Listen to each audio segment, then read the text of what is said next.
Hello everyone, I'm Brian. Today I'm reacting to Are We Trapped in a Romanticized Illusion? Acharya Prashant. Huh, I saw this and I was kind of interested, especially the wording. Are we trapped in a romanticized illusion? I think I understand what he's trying to say, at least just based on this sentence alone. Romanticize. We how to say, we put so much value on the external world that we romanticize it. We romanticize a lot of external things, not realizing obviously that it is just temporary or it's not really worth the value that we put onto it. So much so that we romanticize it. Also, I was thinking the first thought was we have a love hate relationship with it because, there are times when you love life, there are times when you hate life, but nonetheless, it's still all external.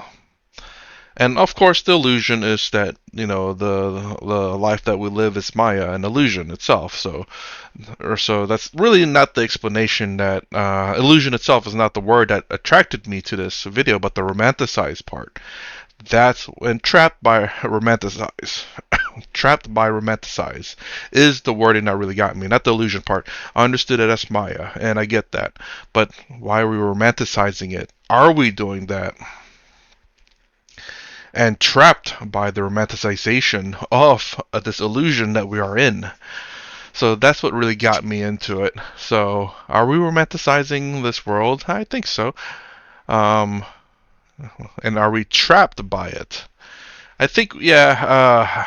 The thing is, though, I think we trap ourselves in this. We trapped ourselves in this illusion. We romanticize this illusion and we have trapped our own selves. The illusion itself didn't trap us. We trapped ourselves in the illusion itself. All right, let's go and get started. Hello, sir. I am Saket. I am doing masters in CS now. So basically, my question was that we generally exaggerate and romanticize many things. Like love in Bollywood, it is shown as something which is beyond human understanding, etc., etc. But in real life, if you see, hormones also play a great role in that, and probability also plays a great role in that. So when you see things in a very rational way, things seem very dry and very random. Things don't seem to have a point. So, how to deal with this? How can I deal with this without believing something which is like deceiving? Hold up.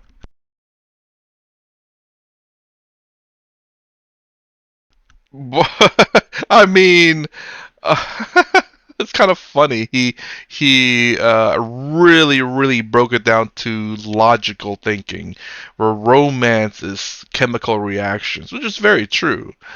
And hormones, he says, again, all very true.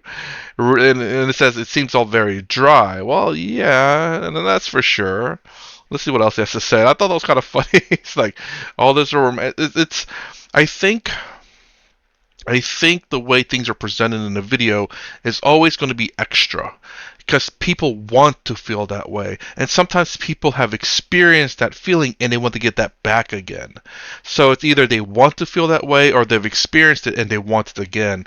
But it's not necessarily that it is false, but it is the perhaps the more extreme versions of the emotion that they're feeling. And we tend to blow it up, not literal explosion, but make it so grandeur that we kind of want it. So it's not necessarily false. Again, it's just that it's went to the extreme.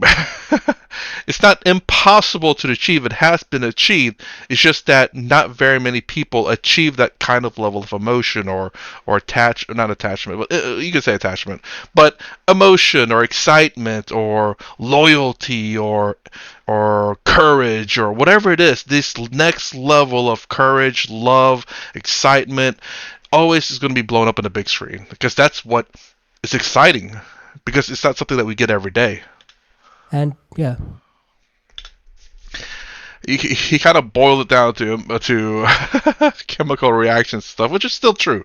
It is very true. I guess the whole for me to explain that part is that's part of the enjoyment of life.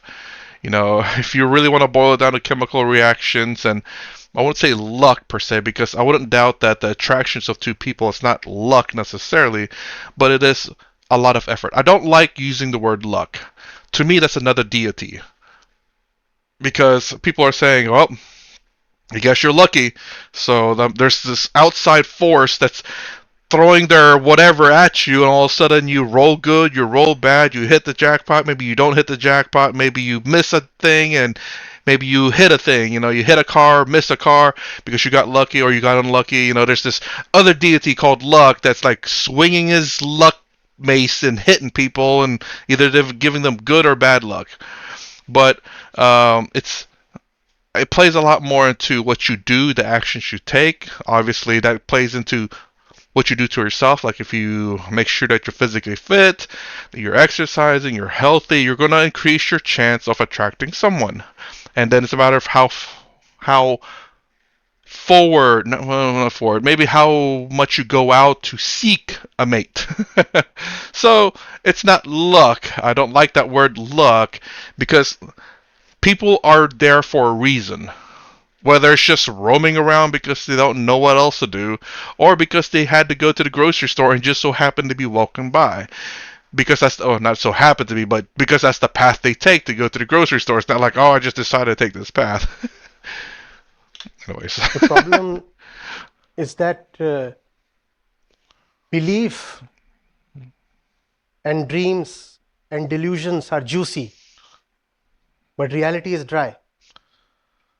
Is reality dry, actually?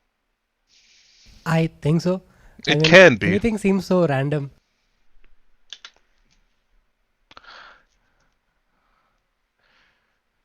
I wonder if there's another god called random out there too. Life doesn't have to be dry. Life is what you take it to be, in my opinion. It can be super dry if you want it to be, or it could be super exciting if you want it to be. You could suffer the entirety of your life, or you can be blissed out. That is all up to you. How does randomness translate into dryness? Well, I mean, uh, the thing is, if you believe in, let's say, God or something, so you feel that, right, I have some purpose, I am in this world because of some reason. So if you just question that, uh, there's a chance that you are in this world because of some accident. Maybe there's no point of creation. That's a possibility. After knowing it, I mean, how to come in terms with that? Doesn't it You make don't it have to like, come to terms with anything. I mean, we have That to is the accept. fact. That is the fact. Yes, all of us are here randomly. That's true. I mean, there is no need to come to terms with it. Not randomly. It's everything's intentional, I believe. In my opinion, everything's intentional. Whether it's good or bad, it's intentional, because someone didn't check the pressure gauge on something, something explodes. That explosion was intentional. It was not no accident because someone didn't check the pressure gauge. Maybe someone did check the pressure gauge. It looks good and it still exploded because someone else screwed up somewhere else down the line. So everything, in my opinion, is intentional. There's, in my opinion, no randomness. But let me know. Do you think is there such thing as randomness or luck in life? I don't think so, in my opinion. If it's so easy to believe in these things because you can see it. But if you really think about it, again, in my opinion, I could be wrong for sure, but I don't believe there is this luck or randomness. It's not a traumatic event.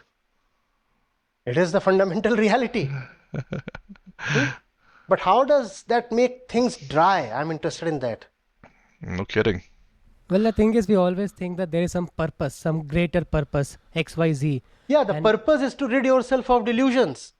In fact, tell me, if God made you, how does that supply you with a purpose? well, we know that, okay, somebody made us, so even if after we die, we'll go to him. So there's some certainty there. Your mom and dad made you. Do you have purpose now? You said because they made us. No, no, no, no, no. God didn't make you. Your mom and dad made you. Or your test tube baby? I don't know. You can imagine 4 or 5 other more juicier stories. How will that give you a purpose?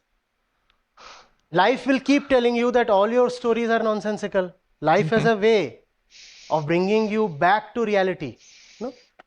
I can keep imagining, ahead of me is a flower bed, ahead of me is a flower bed, ahead of me, and then pop, the bleeding nose will tell me No flower bed. that I was just being stupid. So there is no point living in fantasies. Facts have to be seen and respected. But again, that dry thing, Yeah. I want to just understand, you see. Something happens. Something happens. How is that happening really dry? What is this dryness? How do we define this dryness?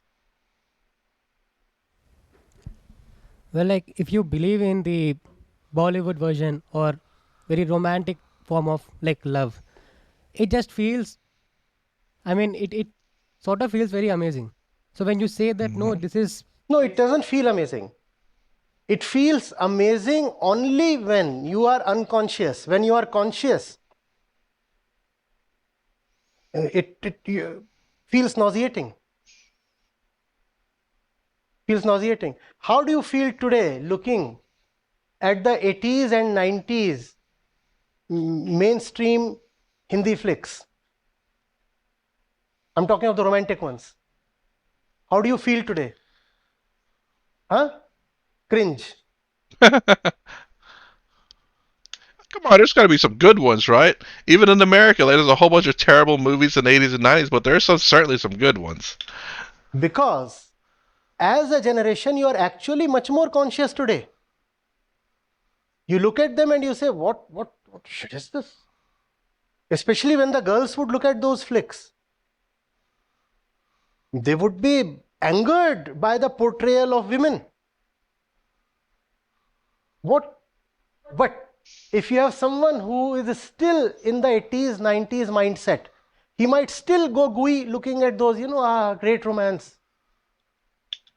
How were women portrayed in the 80s and 90s in the flick? I wouldn't doubt that. I mean, I don't know. I've never seen any Hindi film in the 80s and 90s, or but I wouldn't doubt like even some of the older films in America, they're relatively pretty accurate portrayal of the times. And even today, some women still act in certain portrayal of those older films because they still play a traditional role. Don't get me wrong, like certain rights and stuff has changed for sure. I mean, putting women in film is already a progression as well because I believe even during Roman times, I believe I don't believe there was any women in theater. It was women were played by younger boys before they hit puberty because they had the more feminine voice. So putting in women in film is already a progression, a step forward. And there's of course many more steps that had to be taken, but still. But I'm assuming it had an accurate portrayal of women in the 80s and 90s, or was it really that bad of a difference? Was it like a massive difference? Great romance. It's not that those stories, those pictures, those movies, ideas or imaginations, they are inherently juicy. They are made juicy by your unconscious mind. The more unconscious you are, the more these things will attract you. And the more liberated you are, the more open you are, the more you will say, no, there's nothing in it. Keep it away. Hmm. Today you use scenes, parts from those movies as comic material, as memes, don't you? Don't you? In their times, those things were being taken very seriously. Oh, this is real romance. What kind of romance? So it's not that certain things are inherently appealing to the mind. It's just that depending on the level of the mind, it is one thing that appeals versus the other thing that appeals. When you are drunk, one thing will appeal to you. You might feel like throwing the same thing away once you are sober. So don't be so drunk. Reality is very juicy. Don't worry. There is nothing more fascinating than the truth. Go ask that to those who have dedicated their lives to the service of truth. Exploration, discoveries. How dare we say that they had had dry lives? Go to an Einstein and hear him playing the piano. Is he a dry man? Or closer home, go to a Bhabha. See him painting something. See him at music. Is that really dry? I mean, put it this way: there are going to be people out there who will say that those are dry living. There are going to be people out there who says no, they live a good life, an exciting life. Some people say he lived a life. They lived a life, nothing exciting, nothing boring, good life. Some say there's an amazing life. Some say very dry life. But what does it matter what other people think of your life? All that matters is what you think of your life. It's a very, very dangerous notion if you say, all the fun, all the pinkiness, all the tenderness lies in stupid kind of notions. And everything that is conscious, elevated, sublime is dry. It's very dangerous, and you are becoming a victim of the propaganda of the juice sellers. Ever seen how they portray teachers, especially in Indian movies? Seen how they portray them as caricatures, buffoons, people you can laugh at. Can you think of a few such characters? Because teachers are associated with knowledge. And if you have knowledge, then you will lampoon that movie. Please understand the conspiracy. Teachers are associated with knowledge. But that movie can gather 500 crores only when you do not have knowledge. So knowledge is dangerous to the commercial success of that movie. If people become knowledgeable, that movie will flop.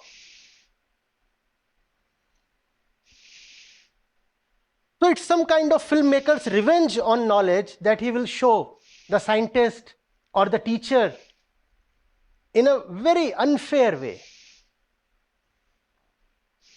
The scientist, for example, will be shown with all his hair erect. He has been thinking so much that he has gone either bald or his hair stand erect on his head. Excuse me. This is kind of strange. I mean, like we can make fun of people and understand that it is a joke. I mean, unless the intent is to make fun of genuinely smart people. Like, there are smart people out there who are very, very clumsy and are perhaps even so socially disconnected because all their lives they've been reading the books and just don't know how to interact with people. There are very few people like that, but they're super geniuses, I wouldn't doubt. But when you look at them, they act kind of goofy. They're kind of shy, and maybe, I mean, I wouldn't doubt that they would be shy, clumsy, because it's just they've devoted their lives to certain things. And it's funny, but you don't laugh at them to hate them or to think they're stupid or anything, but you just got to understand that they're a little bit of clumsiness is a little bit funny because who doesn't want to laugh at little stupid things? Like hopefully you laugh at your own mistakes, and those things are funny, and we should be able to laugh at stupid things that are just kind of hysterical. Doesn't mean anything behind it, but again, I'm assuming it's again he's talking about a movie where the teachers are made fun of because they're smart.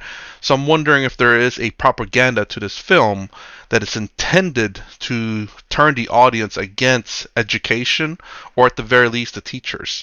Which then I agree with what he's saying here. But again, a little bit of a joke isn't really a bad thing. We need we need a little bit of laugh in life and understand that it is a joke. And again, there goes the idea that the audience has to be educated to understand what is reality and what is an illusion. And the teacher is always eccentric, forgetful. idiotic actually. Doing something this way, that way. And the students are smart studs because they don't have knowledge. So if you don't have knowledge, you are a stud. If you have knowledge, you are a fool. That kind of depiction, that kind of propaganda, you have become a victim of. So you are thinking that the life of facts, of knowing, of discovery is a dry life. No, it is not dry life. Come on. And if that is dry life, then what we are saying is that all the juice belongs to the lives of animals. Animals are all the time doing what they show in the movies, no? In the movies, it appears so juicy to you if someone takes off a few of her clothes. Animals never wear any clothes. Constant juice. Unending. In movies, you find it juicy if someone doesn't have to study. Animals never have to study. It's a juicy life. So basically, you are asking for an animalistic life in the name of juice. You are saying there should be no intelligence, only emotions, and that is juice. Animals have no intelligence, they have only emotions. So the pigs and the crows have the juiciest lives because they have no intelligence at all, only emotions. What do animals operate on? They don't operate on IQ, they operate only on their instincts.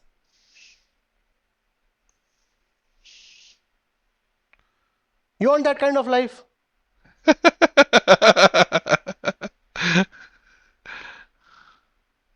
But I'm terrified by the power of propaganda. See what they have put in our minds.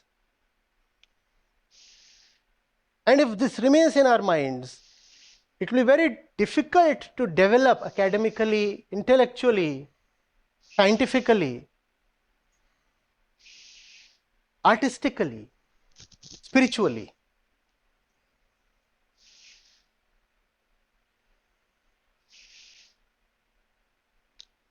Facts are fun, but we have been told stupidity is fun. No, intelligence is great fun. Intelligence is great fun. But when you want to have fun, you deliberately act stupid, don't you? And the fellow who cannot act stupid will be taken as fun hater. Why? Because he cannot act stupid. So even those who are actually not having any fun, if they want to have social acceptance, they act like clowns so that they can demonstrate that they too are having fun. Have you seen how it happens in your parties? 80% of the crowd isn't drunk at all. Still they are behaving as if they are drunk. Because if they show that they are neither drunk nor do they enjoy being drunk, they will be ostracized. You will say, oh my God, he's a dry fellow. He's a dry fellow. I start narrating stupid jokes to you. Would that be juicy? Huh? So I think I somewhat understand what he's trying to say. I'm not sure completely, but like acting stupid and all that. I do that sometimes unknowingly. But that's the thing, is that I don't take life too seriously. I understand when I am being stupid and joking around because, have fun. At the same time, that doesn't mean you lack intelligence or that you don't seek the truth. So it is a balance, of course. You don't want to always be in this situation, but at the same time, you do want to relax and loosen up a bit, in my opinion. In response to your question, I gave you some kind of an idiotic reply and said, ha, ha, ha. You'd find that juicy? What is this terrible definition of juice? I was wondering that same thing. like you brought this. I don't know if he brought it up or not. I think Acharya here did bring up juice and juicy. I was wondering what he meant by it, but I think I understand it's just like I don't know if it's a terminology in India, but I'm assuming there is a substance that you drink that's very good. So therefore, it is something that you always want, juice or juicy. You want it because it's very delicious, like the nectar of the gods kind of deal, and you want to drink it. Let me take you back to the classics. The Upanishads, they say raso vaisa. When they refer to the truth, they say the truth is juice itself. All the juice lies in the truth. Juice does not lie in stupidity or in falseness or in delusions. Juice lies in truth. I'm all for fun. Avoid cheap fun. Pay the maximum price and then you will know what fun or pleasure are. Exert yourself to the maximum. If you can run for 5 kilometers, run for 8 kilometers. And then when you will sit down, you will say, good fun. Now that's fun. You could run only for 5 kilometers, you ran for 8. And then you say, yes, good fun. Drenched in sweat, possibly even in a bit of blood, you say, good fun. Now that's fun. Fun that you have paid the price for. I will say this: be careful. Obviously, know your body, know your limits. You should push yourself. That's the only way you're going to get better. However, be mindful. You don't want to kill yourself. That's all. That's what I'm trying to say. Getting it? Every cell of your body is saying, come on, let's go to sleep. Come on, let's go to sleep. You don't want to go to sleep. You have something to do. Fun. Something, anything. You want to complete a book. You have an assignment. You have an exam. Or you just want to be awake. No reason at all. And then after long hours, you find the twilight breaking. And suddenly some birds are chirping. And then with your body breaking down, you say, good fun. No, that's fun. Fun that you have paid for. Fun that is legitimate. Fun that you're not stealing. Fun that you own. Stealing. Doesn't sound juicy?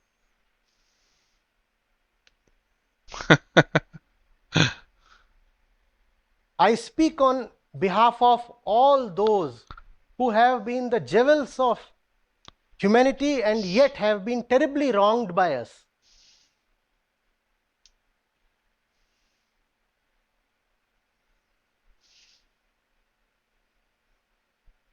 We might respect them, but we never love them. Our love is something that belongs to all the idiots, necessarily.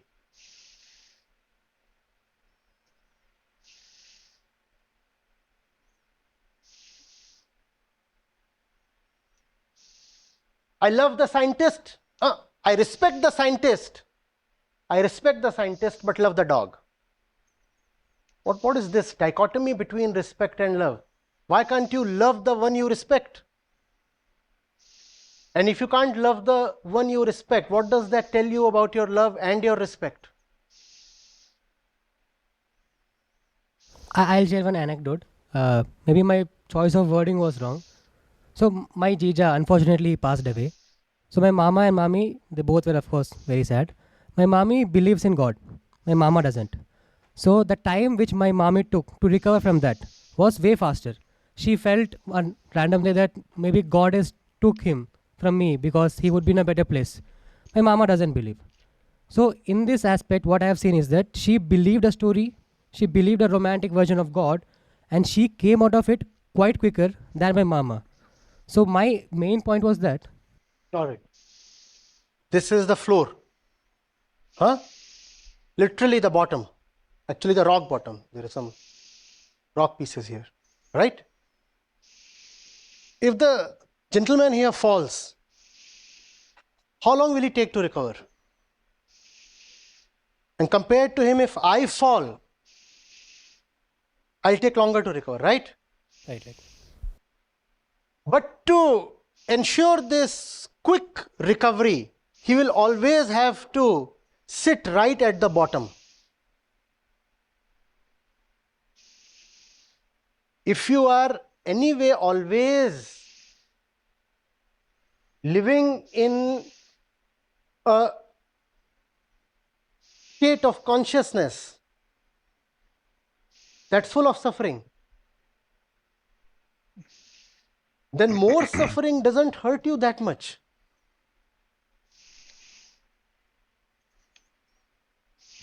Think it.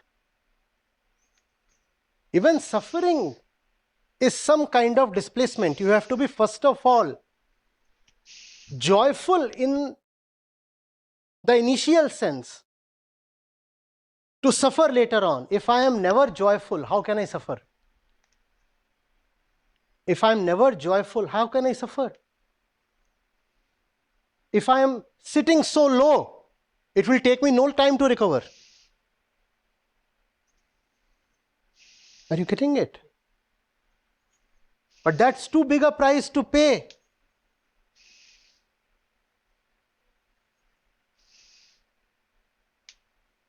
It's a very, very known thing. Please understand.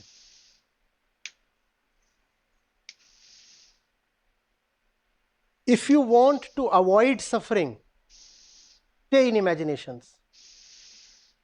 That is why exploration of truth is such a difficult thing. If this be the axis of consciousness, you know where the minimum suffering is? Let's say there is this vertical y-axis of consciousness, how much I understand, how much I really see, how much am I in touch with the truth. That's consciousness. Where on this axis is the minimum suffering? Right at the bottom. Therefore, people, in order to avoid suffering, stay right at the bottom of consciousness. But I'm saying that's too big a price to pay. That's why people avoid facts. That's why when you start talking reality to people, they quickly say, let's change the topic. Have you seen that? Hold on, we'll pause it. I want to think about that real quick. Give me a second. Okay, so from what I always understood in terms of Advaita Vedanta, the least conscious you are in terms of knowing the truth, the more that you suffer because you're in this delusion. But yet he says kind of the opposite. Because I don't suffer, me personally, I don't suffer as much because I do understand some of the truth. So I do realize that things are temporary. I do realize that nothing's permanent. I do realize that I don't have to be upset, angry, sad if things don't go my way.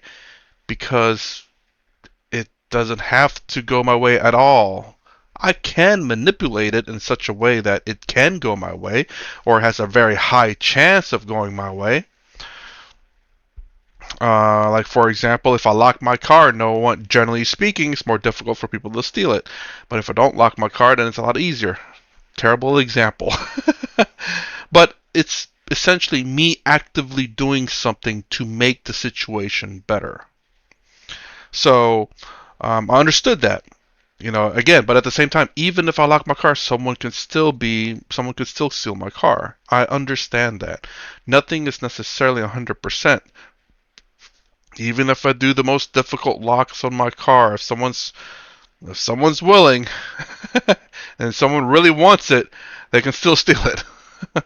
But anyways, that's just in terms of manipulation of the world itself. So I understand the whole point of that is just the sheer fact that I understand things don't always go my way. I increase my chance by doing certain things to make sure it does go my way, but it's not guaranteed. Whenever you understand that, you don't tend to suffer very much because you know that, well, I tried my best, didn't work out, so too bad.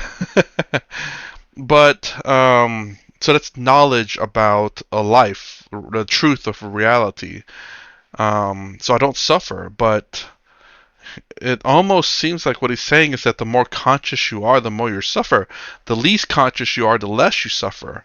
But then towards the end here, it's a little bit of a. I kind of understand what he's trying to say because I've had people say. I mean, you can kind of see people that in life that where they avoid reality because it's too hard to handle. Because reality they do suffer. So it's a bit of a different kind of um I don't know, how do I say? It's to me this is more of the not Advaita Vedanta speak, but more of the Maya world speak, where there's realities in Maya world that if you understand causes you to suffer because you understand that things don't go your way.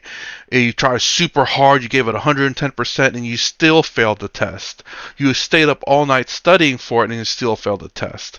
You took it 3 times, and you still failed the test. That's suffering right there. Understanding the reality that you will never pass that test because no matter how hard you try, that is just a subject that you cannot grasp. And you are refusing to believe that because you keep trying so hard. The reality is you're trying to avoid. So this is more in terms of what I believe to be the Maya talk versus, say, Advaita Vedanta talk, where knowing the truth reduces your suffering. So that's the reason why I was a bit confused. I don't know if he's going to point that out or not. I don't even know if I understood that correctly. Let me know. But in Maya speak, the reverse seems to be true, where you avoid the truth of Maya. It's like this can't be false, or this is me. What I do and external things is what matter. This is the false reality that you're trying to grasp and understand and make to be true, but you're suffering because of it. And the reality is who you are inside. So it's kind of like the reverse, in my opinion, so far from what I'm understanding. That's the reason why I paused. I had to think about that one, and I'm glad I did stop it sooner because the example towards the end is very much the truth. Where a lot of people who suffer in life, they drink to hide the truth because they just want that hidden. They don't want to think about it. They don't want to think about their suffering. They want to hide behind falseness or alcohol or drugs. You start talking real to people and they get afraid. They say, please, please change the topic. Because they exist at the bottommost level of consciousness and there is very little suffering there. When you are exactly at the zero level, there is no consciousness. You are inanimate. You are material. Do you suffer then? Do you suffer? When you fall, do your shoes suffer? No, because they are inanimate. They have zero consciousness. If you have zero consciousness, you will not suffer. And some people are so afraid of suffering that they reduce their consciousness to zero. But if you reduce your consciousness to zero, you have also reduced your life to zero because life is consciousness.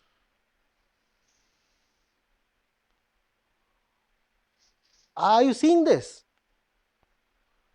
So I can live in all kinds of fantasies. And the more you live in fantasies and stories and imaginations, the lower your consciousness is. So your suffering might actually be lower. But that would also mean that you're not alive at all. I'm wondering if, excuse me, if that person's mother is a follower of Bhakti Yoga, which is obviously faith-based driven, at least depending on how you believe it. To me, Bhakti Yoga is the love or devotion to the people, not necessarily to a god. But Bhakti is very, very heavily influenced, or very, very heavily into belief of a deity, whether it be one or multiple. To me, it's not a deity, but to us, as humanity and as life itself, I guess. So, as life itself, even though I'm not a very good, you could say, bhakti follower. Anyways, and maybe that's the reason why she is not suffering, is because yes, her belief is maybe there is a God out there that will take care of their family and that will ease her suffering. So I'm wondering if he's more of a follower for Jnana Yoga, which is discovering who you are not, versus say like bhakti yoga, where it is the duality of well, duality just in general, that there is a God out there and you worship the God and you let God handle everything for you. And that's the reason why the mother didn't suffer as much. I wonder if is he anti bhakti yoga?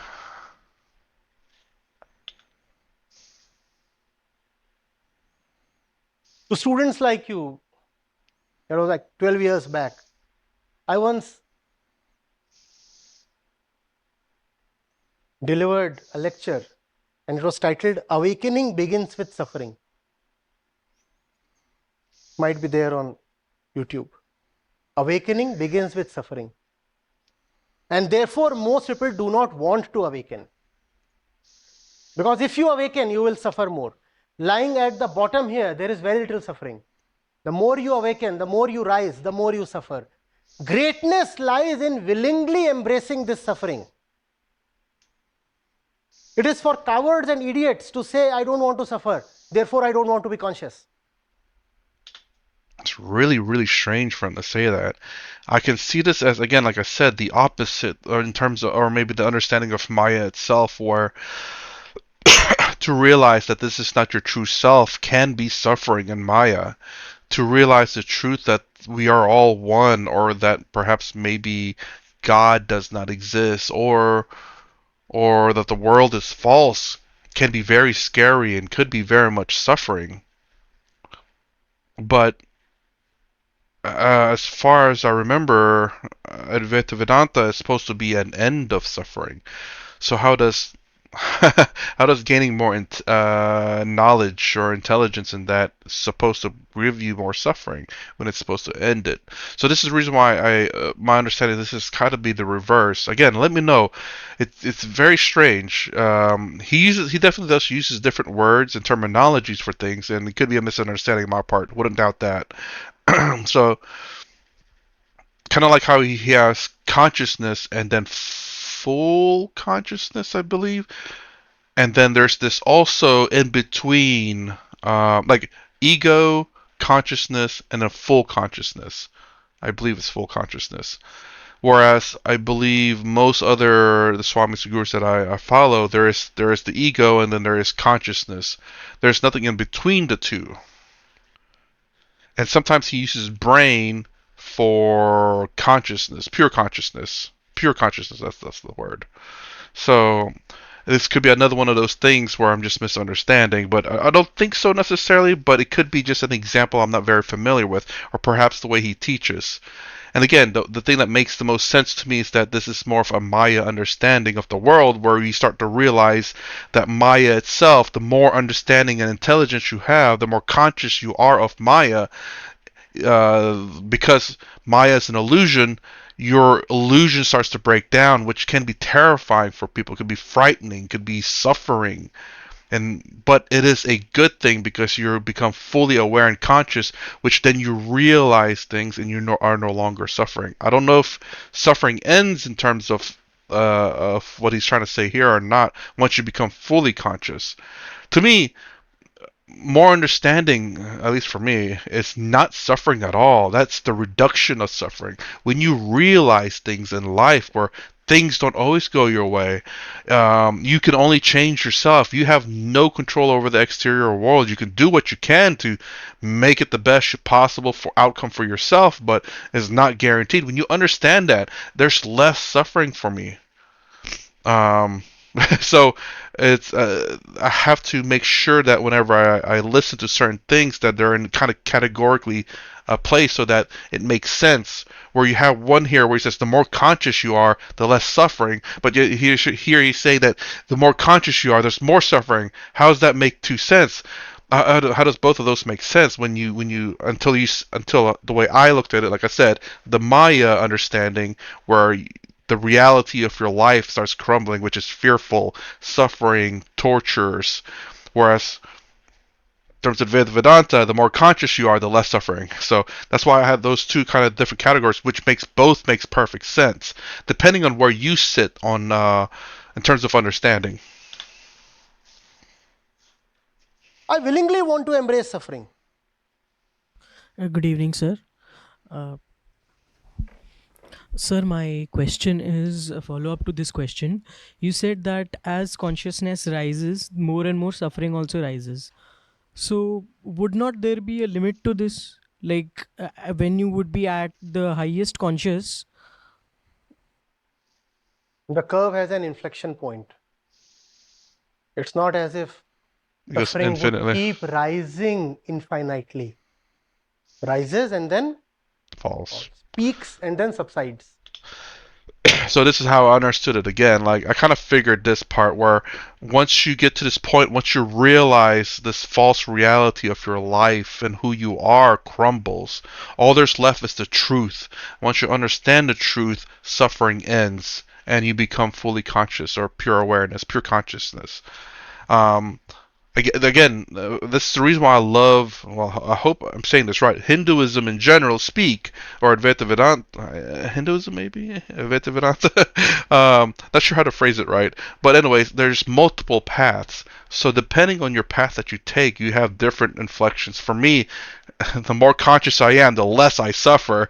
I am not suffering more because I am more conscious.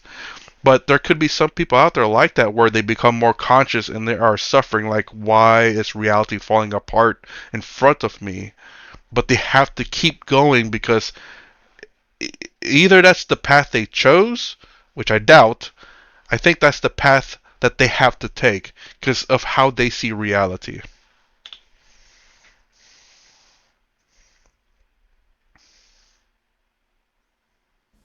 and what is that highest consciousness when uh, there is an inflection point and beyond which it begins to fall down, and at what point does it fall down to completely The point zero? of inflection, The point of inflection also, and also at what point it completely falls down to zero but the consciousness is that not you don't zero. have to think of, the final point. But the point of inflection is when you stop resisting the suffering. It's in your hands. It's not an objective coordinate. It is a choice that you make. When you start feeling comfortable with your suffering starts to drop. That's the point of inflection. The more you keep thinking, oh, I don't like this. Why do I have to pay such a high price for living honestly? No, no, no. When will this end? It is just an examination. When will the vacations begin? Fall in love with the examinations. The examinations will no more be a big deal. You have to allow yourself to embrace anything for the sake of honesty. And then it's your resistance that becomes your suffering. Na? When you are no more resisting it, it's no more suffering. This is how what he said there is exactly how when you accept reality, it becomes easier. When you know what you can and cannot change, things become easier. People suffer because they're trying to change things they cannot change. And they're constantly trying. It's like, why is this not changing? Why is this not changing? And in the entirety of the time, they cannot change it. Now, example for that, I don't know, but you understand what I'm. Hopefully, understand the idea of what I'm trying to say is that there are things in life that we cannot change. If we learn to accept that and work around it, I'm not saying what is it, work around it. You obviously have to work around it because it's something that cannot be changed. You have to be smart about your decision making in life. If there's a way through it, then guess what? There is a way through it. But understand that what is and cannot be changed and what can be changed, when you understand those things in life, it becomes a lot easier. So you're not suffering by trying to change something that cannot change.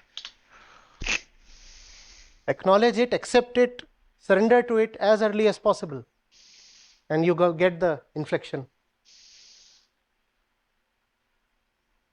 Also, if the point of inflection doesn't come, then the suffering will keep rising, which means you will crack. You are not built to take infinite suffering. At some point, you will simply crumble. Therefore, the point when you say, this is my life, I have chosen it, I'm all right with it, that point should come as early as possible. See, it's like this. One gets fat. One decides to start running in the morning, and that's painful. The body is not designed for that, or the body has not has come to a point where it cannot take that. The more you keep telling yourself, oh, this is paining, this is aching, my knees, what do I do with it, everything, I don't want to get up, and entire day I feel sleepy. The more you keep telling yourself these things, the more difficult it will be the next morning for you. Simply tell yourself, this is life. This is life and I have chosen it. Now there is no looking back. There is no other world, there is no other life. This is my life. I have consciously chosen it and I'm not going back. Once you acknowledge it fully, the suffering drops. And this is something that I realized during my college days when I went to when it all started back in world religion class when I had an Indian teacher and it was about Buddhism, about um, life is suffering. Once those words came out her mouth, I thought about what that meant. And I said, no, life is not about suffering. Having a baby is joyful, but having the baby was painful. I was like, touche. And I don't know, something about that phrase made me really think about my life, and that's where what he's saying here came to me, where I'm like, I'm choosing not to suffer in life. Now, mind you, it's not 100% for me. I still suffer in life, but a lot of the things I don't suffer anymore because I've chosen not to suffer them. It's not like, oh, suffering coming, I choose not to. No, it's just I understand the realities of life. How people act is because of who they are. When you understand that, then you don't have to suffer because of them. Ultimately, you have control over your body, and I'm choosing not to suffer. Not all the time. I can choose not to suffer sometimes and still suffer. But again, not perfect, but it is working towards that goal. So what he said here is exactly kind of what happened to me in that fateful class. I always remember it. Life is suffering. When she said that, I said I'm choosing not to suffer from life. Still am, Complete admission. but I'm better. जब select कर ही लिया है तो अब रोना क्या है? Huh? Is there a point? Will those tears help you now? So simply get on with it. The game is on.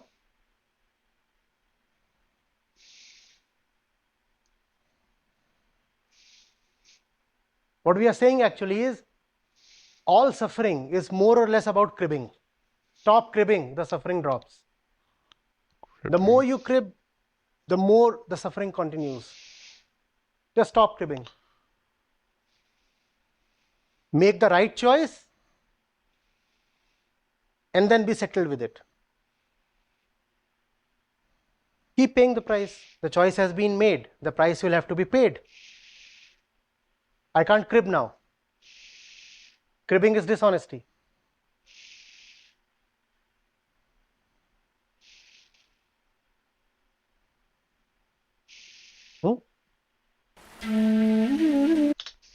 Okay, that was a that was a very long this is a long video. Again, still nonetheless, I hope that guy understood what Acharya here is trying to say. I don't know. Like, I am curious. Is Acharya a Gnana Yoga? Jnana Yoga, if I must have mispronounced the first one. Does he follow Bhakti Yoga at all? Because to me, that's what that student was trying. It seems like he's trying to say is that I believe the mother is the believer, and that's the reason why she came over it really well, really quickly. Here. Respect. I'll share one anecdote. Maybe my choice of wording was wrong. So my Jija unfortunately passed away. So my mama and mommy, they both were of course very sad. My mommy believes in God. My mama doesn't. So the time which my mommy took to recover from that was way faster. She felt randomly that maybe God has took him from me because he would be in a better place. My mama doesn't believe. So, in this aspect, what I have seen is that she believed a story, she believed a romantic version of God, and she came out of it quite quicker than my mama. So, my main point was that. All right. Yeah, so again, to me, this sounds like the mommy MOMMO MMY, sorry, is a bhakti yoga. Perhaps I'm not sure. Again, he gave that example that she is a believer, and she believed that. Again, the story that was said is that took him to a better place, or took whoever to a better place. The thing is that it's not that she believes that to be true. Maybe she does, but she has no idea. Obviously, when you're a believer of God, you have no idea what God is doing, what the purpose of everything is. Understand that, and a lot of believers, I believe, um, there is a plan. God has a plan, and it's going according to His plan. Whether it's a good or bad thing, it's all going according to plan. So, taking someone's life was going to God's plan. So it's, how do I say? I'm almost repeating myself there, but saying that they're going to take him to a better place, this might not be the plan, but the plan was to take the person. So it almost sounds like he's saying that if she's like, I don't know. The question I have, really, honestly, is he against Bhakti Yogi? Bhakti Yoga? Yogi. Bhakti Yogi? Yoga? Jeez, why am I saying that? I know so far that he seems very much like a Jnana Yoga.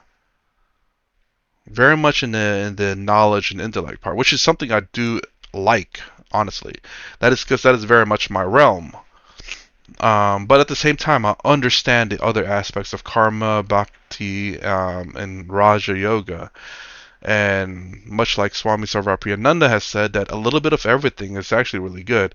Now, me as a bhakti yoga, following that, is not the belief in God, but say the belief in life itself, which includes animals. That doesn't mean I'm sweeping the floors like Jainism, I believe. That is crazy. That is way too much. They're sweeping the floor to make sure they don't step on germs and stuff, which I don't think that's how that works, but you know, obviously I don't intend to harm animals. Although ants, insects is a different story. That's the reason why I'm not a purist of bhakti yoga, because as long as you don't harm me, I won't harm them, generally speaking.